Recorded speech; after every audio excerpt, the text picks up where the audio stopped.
Assalamualaikum warahmatullahi wabarakatuh. Perkenalkan kami dari kelompok 3. Di sini kami ingin membuat video praktek konseling kelompok, yang dimana sebelum masuk ke praktek konseling kelompok, saya akan menjelaskan terlebih dahulu apa itu konseling kelompok, apa itu pendekatan realita, dan apa teknik WDEP.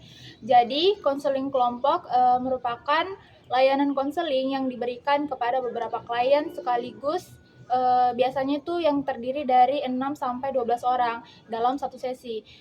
Konselor memfasilitasi proses interaksi antar anggota sehingga dinamika kelompok itu sendiri menjadi alat terapeutik. Bedanya dengan bimbingan kelompok, konseling kelompok itu dia bersifat lebih kuratif, sedangkan bimbingan kelompok dia lebih preventif dan informatif. Pendekatan realitas sendiri dikembangkan oleh William Glasser pada tahun 1960-an. Asumsi dasarnya adalah bahwa manusia itu bertanggung jawab penuh atas perilaku mereka sendiri dan memiliki kemampuan untuk memilih cara memenuhi kebutuhan dasar secara lebih efektif. Pendekatan ini tuh menekankan 3 hal. Yang pertama, perilaku saat ini. Yang kedua, tanggung jawab pribadi. Dan yang ketiga, rencana konkret untuk berubah. Teknik WDEP itu dikembangkan oleh Robert Walding sebagai panduan praktis pelaksanaan pendekatan realita. Keempat tahap ini berjalan secara beruntun. Yang pertama itu Wentz. Dia itu mengenali apa yang benar-benar diinginkan dan dibutuhkan oleh klien. D-nya itu doing dan direction. D-nya ini tuh mengeksplorasi perilaku klien saat ini dan kemana arah hidupnya. E itu evaluation, yang dimana membantu klien menilai sendiri apakah perilaku efektif untuk mencapai tujuannya. Dan yang terakhir itu P atau planning, yang dimana menyusun rencana tindakan yang spesifik, realistis, dan dapat dilaksanakan. Mungkin itu saja penjelasan dari kami, dan selamat menonton video praktek konseling kelompok kami. Baik, Assalamualaikum warahmatullahi wabarakatuh. Waalaikumsalam warahmatullahi wabarakatuh. Selamat siang semuanya. Siang, Kak. Bagaimana kabar kalian hari ini? Baik. Langsung saja ya, perkenalkan saya Hilda. Selaku konselor yang akan memimpin proses konseling kelompok pada siang hari ini. Ada baiknya sebelum kita memulai proses konseling, kita berdoa terlebih dahulu. Siapa yang mau memimpin? Saya, Kak. Ya, silakan. Baik, sebelum kita memulai proses konselingnya, mari kita berdoa sesuai dengan kepercayaan kita masing-masing. Doa dimulai. Doa selesai. Baik semuanya, apakah kalian ini sudah saling mengenal satu sama lain? Belum, Kak.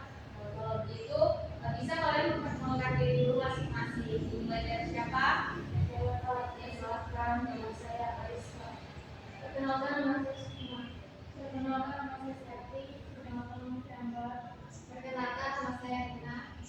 Baik, sebelum menuju tahap selanjutnya, saya ingin menjelaskan terlebih dahulu mengenai asas-asas yang harus kita sepakati.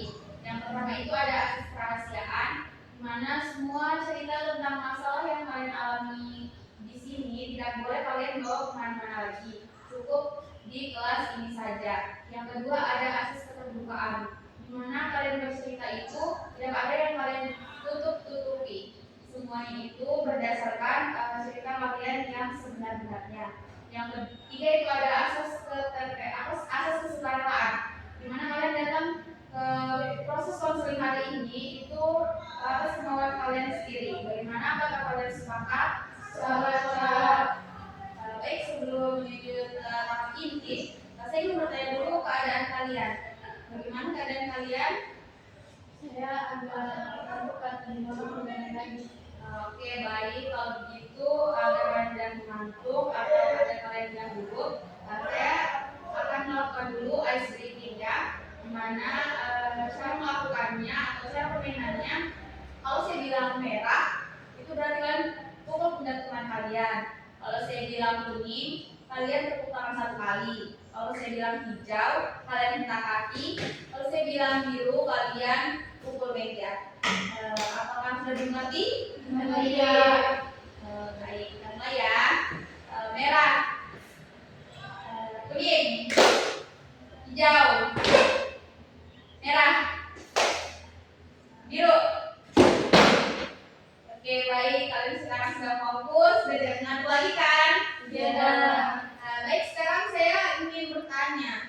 Jika itu berkaitan dengan belajar dan kesehatan, apa yang sebenarnya kalian inginkan? Saya ingin bisa fokus belajar dan tidak mengantuk terus di kelas, Kak. Oke, selanjutnya. Saya ingin nilai saya itu meningkat karena sekarang itu nilai saya lagi menurun jelek karena tidak bisa konsentrasi. Kalau saya itu ingin punya waktu tidur yang cukup. Jadi paginya itu saya tidak menyenangkan. Oke, selanjutnya. Kalau saya itu saya tidak mau orang tua saya khawatir karena setiap malam itu mereka selalu menegur saya karena selalu tidur larut malam. Oke, terakhir Ambar. Saya sama Kak, sudah tahu harus tidur lebih awal, tapi lebih tenang lalu besoknya memang. Oke, jawaban kalian itu sudah sangat jelas. Kalian sebenarnya tahu apa yang kalian inginkan. Nah, sekarang saya ingin mengecek apakah tujuan kalian sudah sesuai dengan keinginan kalian itu. Sekarang kalian jujur ya, apa yang biasa kalian lakukan setelah maghrib sampai kalian tidur? Kalau saya itu Kak buka HP, nah dia itu cuma sebentar. Padahal dia terusan sampai jam 1 malam tadi. Apakah besoknya itu membuat kamu siap saat menerima materi di kelas? Tidak sama sekali Kak, karena saya malah sering mengantuk ketiduran gitu di kelas. Ya itu dia yang harus kamu evaluasi. Sebenarnya keinginan kamu untuk tidur cepat itu kalah dengan kamu ingin terus bermain HP. Selanjutnya, Kalau saya itu kan tadi aku sudah bilang saya itu ingin tidur yang cukup. Cuman saya itu kan udah lama Kak. Hanya saja saya itu nggak bisa dikasih episode-nya. Jadi saya tuh setiap malam saya langsung kasih habis episode-nya itu. berarti keinginan kamu untuk tidur cukup itu kalah sama keinginan kamu yang nonton drama ya? Emang siapa yang mendatang rekomnya? Tepat sekali Septi, itulah yang harus kamu evaluasi ya. Sebenarnya kekuatan kamu ingin untuk memilih itu ada ya. Oke, selanjutnya siapa? Saya Kak. Ya, silahkan Sukma. Kalau saya tuh setelah maghrib, biasanya saya tuh main game online, bermain sama teman-teman saya. Terus kalau ingin berhenti tuh, ingin keluar dari game itu kayak merasa tidak enak Kak sama mereka. Apakah perasaan tidak enaknya itu lebih penting daripada kesehatan dan akademikmu? Kalau dipikir-pikir tidak deh Kak. Silahkan Ambar. Kalau saya Kak begadang, lupa lagi. Kalau kamu apa saya sama Kak, saya sudah tahu tidurnya di awal ternyata. Ambil 1, 2, 3.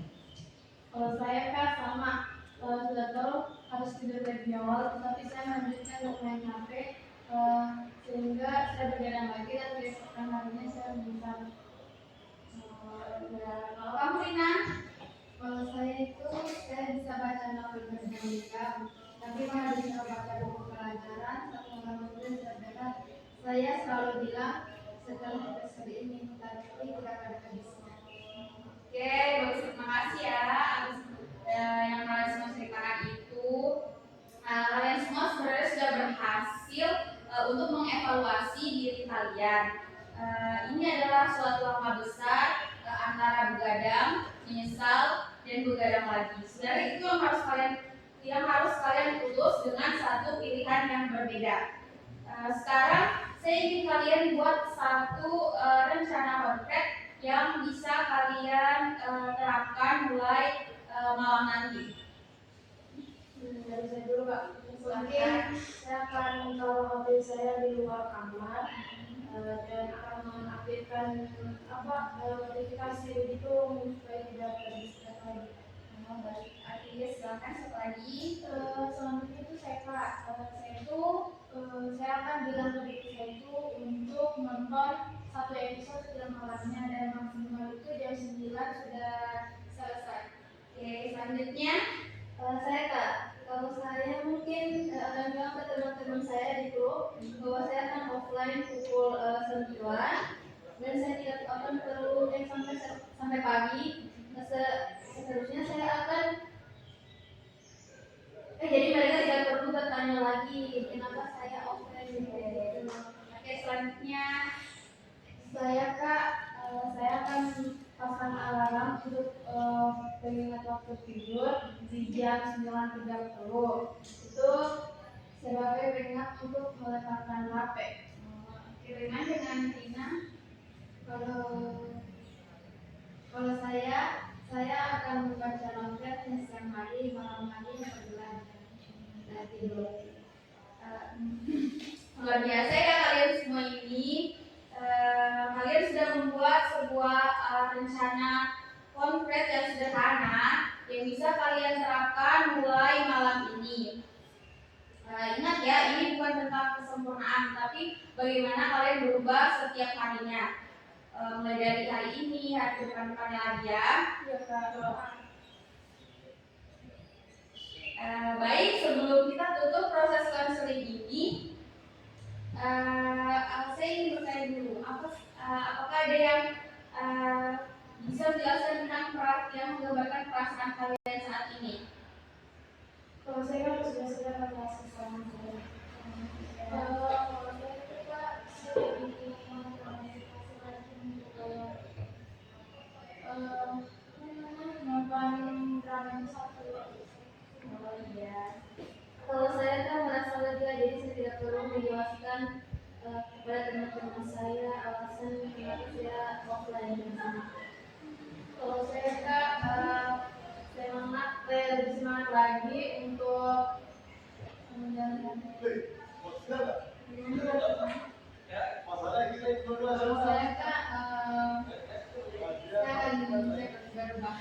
Bagus sekali, saya bangga sekali dengan kalian. Kalian jangan lupa dengan komitmen kalian tadi ya, jangan lupa diterapkan mulai nanti malam. Apakah kalian bisa berkomitmen? Bisa. Baik, kita akan ketemu lagi di sesi tindak lanjut. Sekarang saya akan tutup proses konseling ini. Sebelum saya tutup, ada baiknya kita berdoa terlebih dahulu. Siapa yang mau memimpin? Saya Kak. Ya, silakan Ambar. Sebelum kita mengakhiri proses konseling pada siang hari ini, kita berdoa sesuai agama dan kepercayaan kita masing-masing. Doa dimulai.